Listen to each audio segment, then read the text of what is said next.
Բարի լույս, ըստ ավանդության դեկտեմբերի 24-ի երեկոյան Գերմանիայում, Ավստրիայում և Շվեյցարիայում Քրիստ Կինդլը նվերներ է բերում այն երեխաներին, ովքեր չարություն չեն արել անցնող տարվա ընթացքում։ Անգլերեն էլ նրան Սանտա Կլաուս են ասում, ով Մեծ Բրիտանիայում, ԱՄՆ-ում, Կանադայում, Ավստրալիայում և Նոր Զելանդիայում երեխաներին նվերներ է բաժանում Սուրբ Ծննդին, դեկտեմբերի 25-ին։ Սուրբ Ծնունդն ամերիկացիների համար ընտանեկան ամենամեծ տոներից մեկն է, երբ տոնական ընթրիքի սեղանի շուրջ հավաքվում են ընտանիքի բոլոր անդամները։ Ռոք երաժշտությունը երբեք չի մեռնի, բայց դա շատ վտանգավոր աշխատանք է։ Անգլիայի Լիվերփուլ համալսարանի հետազոտությունը ցույց է տվել, որ ռոք և փոփ երաժիշտների համար վաղահաս մահը շատ ավելի հավանական է, քան այլ մարդկանց համար։ Նրանք նաև բացահայտել են, որ երբ երաժիշտները մենակ են երգում, 2 անգամ ավելի հավանական է վաղահաս մահը։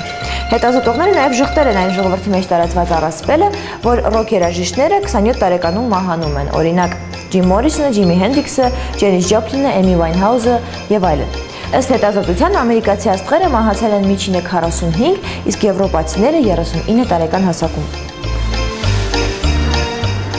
Այս տարի Ռուսաստանի գիտությունների ակադեմիայի հայկա հրատարակչությունը ռուսերենով տպագրել է «Հայեր» գիրքը, որը Ռուսաստանի գիտությունների ակադեմիայի նախաձեռնությամբ հրատարակվող ժողովուրդներ և մշակույթներ պատմազգագրական ուսումնասիրությունների շարքի հերթական 19-րդ գիրքն է։